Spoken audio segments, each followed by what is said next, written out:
کیوں جھکتا ہے؟ کعبہ اس لیے جھکتا ہے کہ کعبہ ہم سب مسلمانوں کا قبلہ ہے۔ میرا سوال ہے اس کو قبلہ کس نے بنایا؟ قبلہ تو 1000 سالوں سے بیت المقدس قبلہ تھا، سارے نبیوں کا قبلہ بیت المقدس تھا، مسجد اقصی تھی، جو آج فلسطین مظلوم ظلم جس کی خاطر برداشت کر رہے ہیں، اور ہمارے خان صاحب امریکہ کے سامنے درجوزہ گری اور تلوے چاٹ رہے ہیں۔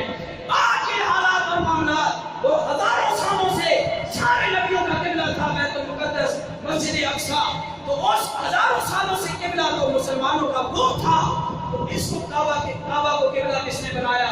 قبلہ کا معنی کیا یہ بھی سمجھ لیں۔ قبلہ کا معنی ہوتا ہے توجہ کا مرکز، توجہ کا مرکز، جو آپ کی توجہ کا مرکز بن جائے اسے قبلہ کہا جاتا ہے۔ اب اللہ تعالیٰ کی توجہات کا مرکز بھی خانہ کعبہ ہے، لیکن خانہ کعبہ پہلے نہیں تھا توجہات کا مرکز، اس کو کسی نے بنایا ہے۔ کس نے بنایا ہے؟ میرے نبی کریم علیہ السلام نماز پڑھاتے ہیں، صرف دل میں ارادہ کرتے ہیں، زبان پر لاتے نہیں ہے، کیا یہودی کہنا دیتے ہیں کہ تمہارا قبلہ تو مسجد اقصی والا ہے، ہمارے قبلے کی طرف منہ کر کے نمازیں پڑھتے ہو، پھر ہمارے خلاف بولتے ہو۔ میرے نبی کریم کے دل میں یہ خواہش آئی، میرے نبی کریم کے دل میں یہ ارادہ آیا، اللہ نے اسی نماز کی حالت میں فرمایا مسجد قبلہ جانے میں، اللہ نے فرمایا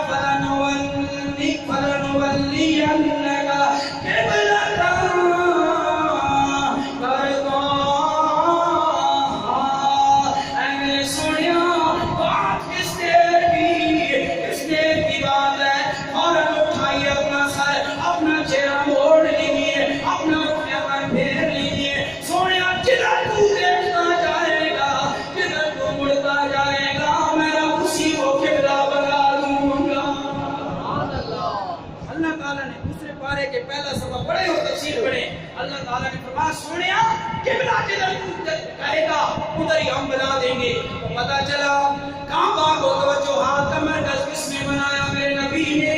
اس لیے کعبہ بھی گھوم کے کہتا ہے حاجیوں آؤ شہنشاہ کا روزہ دیکھو، کعبہ کو دیکھ چکے اب کعبے کا کعبہ